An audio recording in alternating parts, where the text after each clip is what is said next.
बदलापूर प्रकरणावर हायकोर्टाचं लक्ष, घटना लपवल्याबद्दल शाळेवर कारवाई करणार. सुनावणी दरम्यान हायकोर्टात सरकारची माहिती.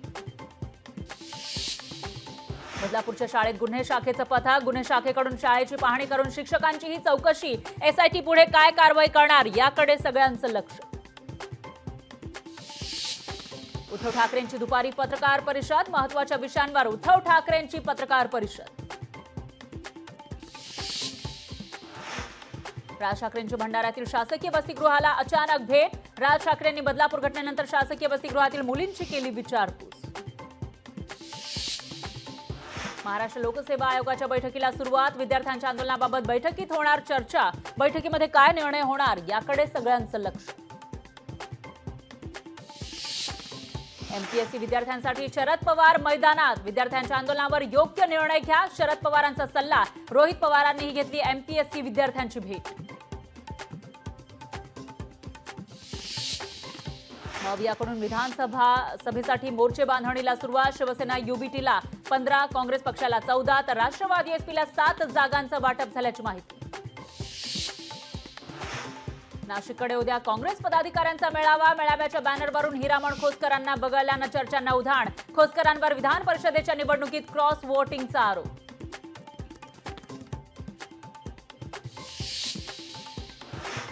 केंद्र सरकारच्या Z+ सुरक्षेवरून राणेंनी पवारांना डिवचलं. शरद पवारांना कोण मारणार हे कळतच नाही. शरद पवारांच्या सुरक्षा वाढीवर निलेश राणेंचा प्रहार.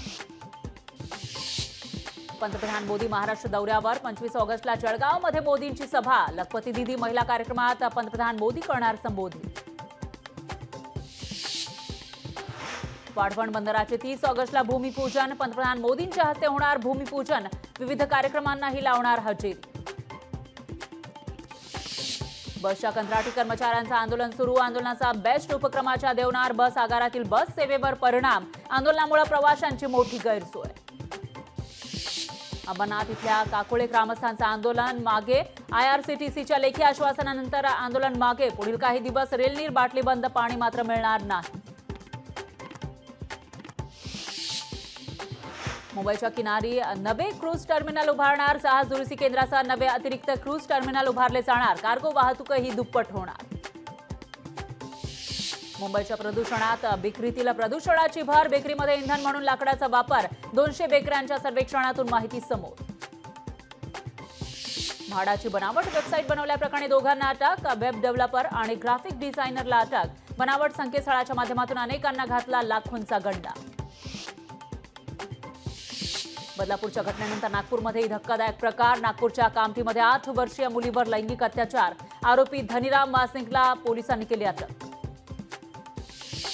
पुण्यात 4 ठिकाणी अल्पवयीन मुलीवर अत्याचाराच्या घटना. शाळकरी मुलीला दारू पाजून अत्याचार. पीडितेच्या मित्रांसह एका मैत्रिणीविरोधात गुन्हा दाखल.